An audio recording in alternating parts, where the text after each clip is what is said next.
Chapter 1 in our core concept course on culture and employee engagement is going to be what is culture. We're going to give you a definition. As I said in the overview, a lot of people give me pushback saying culture is too difficult to define or complex. And so it was way back in 2013 that I challenged myself to say, all right, I'm going to get a definition of culture that you can fit on one slide.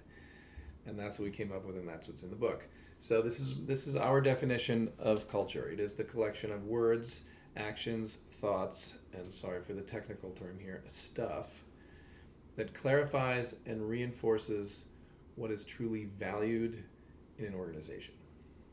Like that's it. Your culture is all about what's valued, which we'll talk about in a minute, and it lives in, and so there is a little complexity here. It lives in that collection that which can be messy at times of the words you use and the behaviors and the underlying assumptions you have and the tangible aspects of work that let people know, hey, this is what's valued here.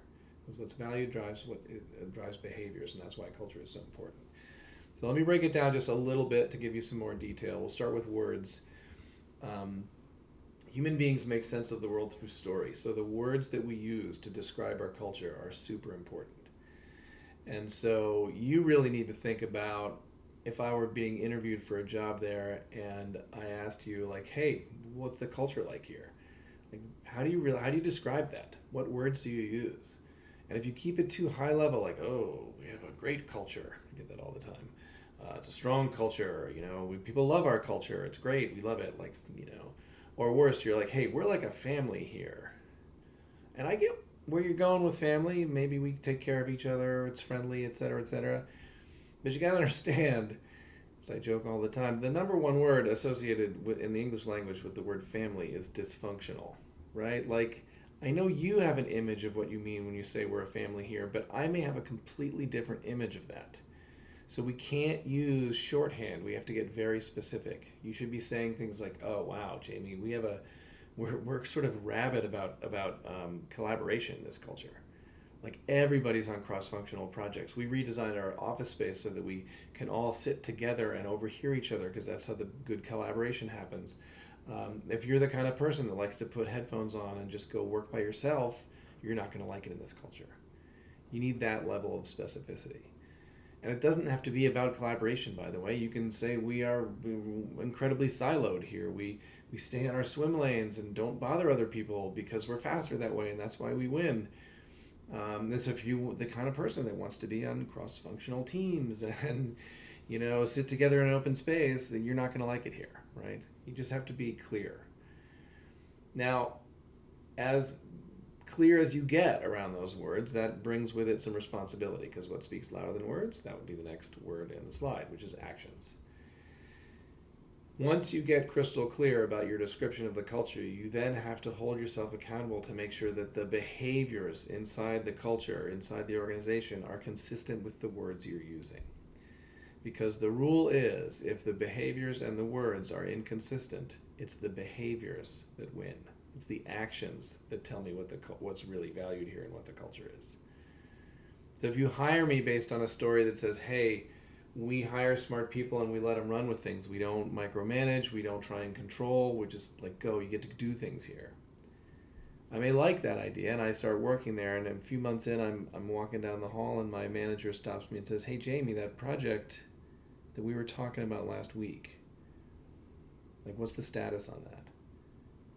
And I say, well, it's done.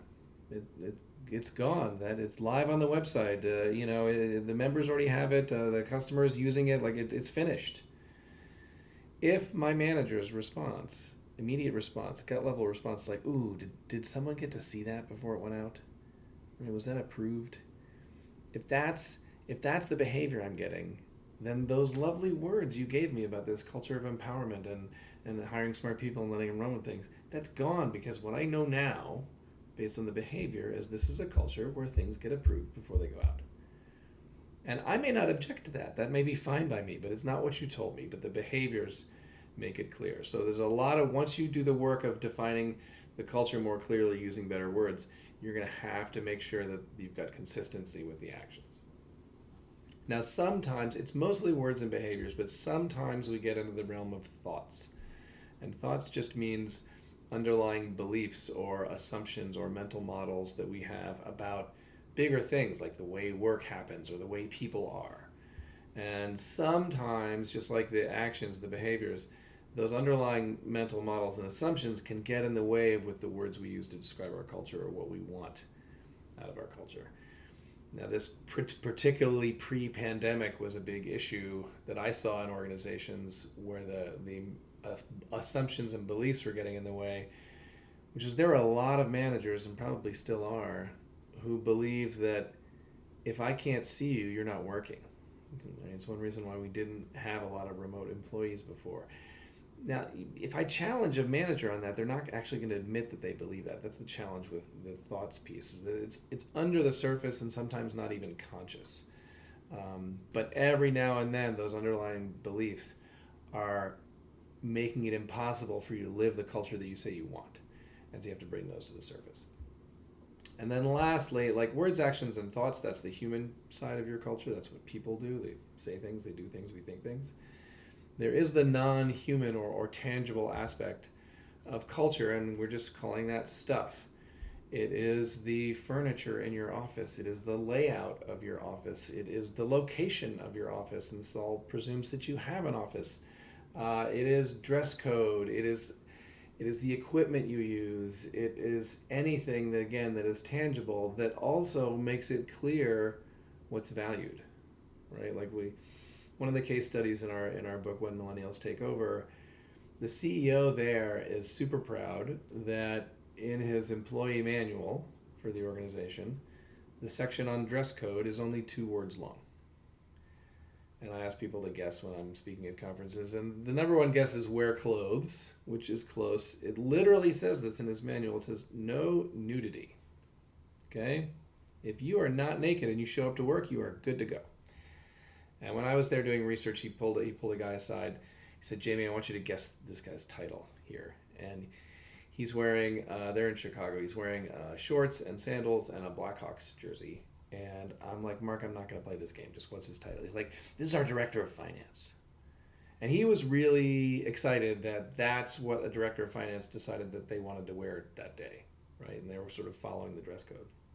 Now, the way this goes back to culture is in that particular culture, they really, really value authenticity. Mark believes very strongly that if people can be who they are and not have to pretend to be anyone else in any way, they're very much more productive, right? That's his belief.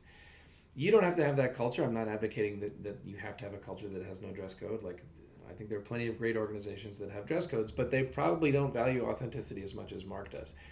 And this is the consistency piece. If you really believe that authenticity is a driver of success in your organization and a root of your culture, then you can't have a tangible piece of your work experience that is contradictory to that. Like, you can only wear jeans on Friday, right? It just doesn't make sense. So there is some complexity to culture, but it is manageable. Words, actions, thoughts, and stuff. That is all clarifying and reinforcing what is truly valued in an organization. And I had a version of this once that ended in the word values with an S, and I changed it so that it would be valued with a D. And we're going to talk in the next chapter about core values, but one of my challenge with core values is that they're too high level to really drive behavior. And, I'll talk about this again in the next section about how to do core values right. But if it's a high level core value like honesty, integrity, and that kind of thing, it's not telling me what's really deeply valued there. And that's what's going to drive behavior. So again, we'll talk about this in the next chapter. I give you some examples of core values sort of done well and not done well. But here is your definition of culture. Words, actions, thoughts, and stuff that clarify what's valued, because what's valued is what drives behavior.